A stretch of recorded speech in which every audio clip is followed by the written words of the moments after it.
இலங்கை கடற்படையால் சிறைபிடிக்கப்பட்டுள்ள மீனவர்களையும் அவர்களது படகுகளையும் விடுவிக்க விரைந்து நடவடிக்கை மேற்கொள்ள வேண்டும் என்று மத்திய வெளியுறவுத்துறை அமைச்சர் ஜெய்சங்கருக்கு முதலமைச்சர் மு.க.ஸ்டாலின் கடிதம் எழுதியுள்ளார்.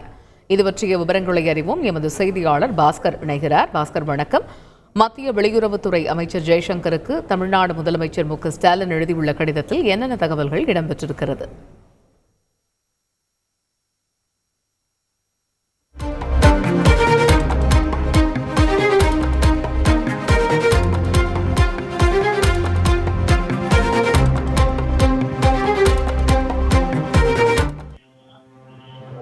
தமிழகத்தைச் சேர்ந்த 8 மீனவர்கள் ராமேஸ்வரம் மீன்பிடி துறைமுகத்திலிருந்து மீன்பிடிக்க சென்றிருந்த நிலையில இலங்கை கடற்படையினரால் கைது செய்யப்பட்டிருக்கிறார்கள். இது தொடர்பாக தமிழக முதலமைச்சர் வெளியுறவுத்துறை அமைச்சருக்கு கடிதம் எழுதியிருக்கிறார்.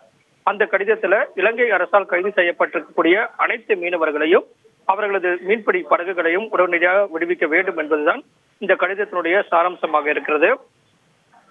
மீன்பிடி படகுல 8 மீனவர்கள் இந்திய மீனவர்கள் இலங்கை அதிகாரிகளால் கைது செய்யப்பட்டிருக்கக்கூடிய நடவடிக்கையாகவும், ஏற்கனவே 116 இந்திய மீனவர்களும் 184 படகுகளும் இலங்கை அரசனுடைய கட்டுப்பாட்டில் இருப்பதையும் சுட்டிக்காட்டியிருக்கிறார்கள். மீனவர்கள் இது போன்ற தொடர்ச்சியாக கைது செய்யப்படுவது அச்சத்தை ஏற்படுத்தி இருக்கிறது. மீனவர்களுடைய எதிர்கால வாழ்வாதார பிரச்சனையாக இது எழுந்திருக்கிறது. தமிழக முதலமைச்சர் எழுதியிருக்க இந்த கூடிய கடிதத்தின் சாராம்சமாக மீனவர்களுடைய வாழ்வாதாரம் கடற்படையினால் அடிப்படையாக கொண்டிருக்கக்கூடிய நிலையில இந்த கைது நடவடிக்கைகள் மூலமாக மீனவர்கள் மட்டுமில்லாமல் அவர்களை நம்பி வாழும் குடும்பத்தினரும் பாதிப்புக்குள்ளாயிருக்கிறார்கள். உடனடியாக இலங்கை காவலில் இருக்கக்கூடிய அனைத்து மீனவர்களையும் மீன்பிடி படகுகளையும் விடுவிக்க நடவடிக்கை எடுக்க வேண்டும், தூதரக நடவடிக்கைகளை மேற்கொள்ள வேண்டும் அப்படிங்கிறதா தமிழக முதலமைச்சர் வெளியுறவுத்துறை அமைச்சருக்கு எழுதியிருக்கக்கூடிய கடிதத்தின் முழு சாராம்சமாக உள்ளது. தகவல்களுக்கு நன்றி பாஸ்கர்.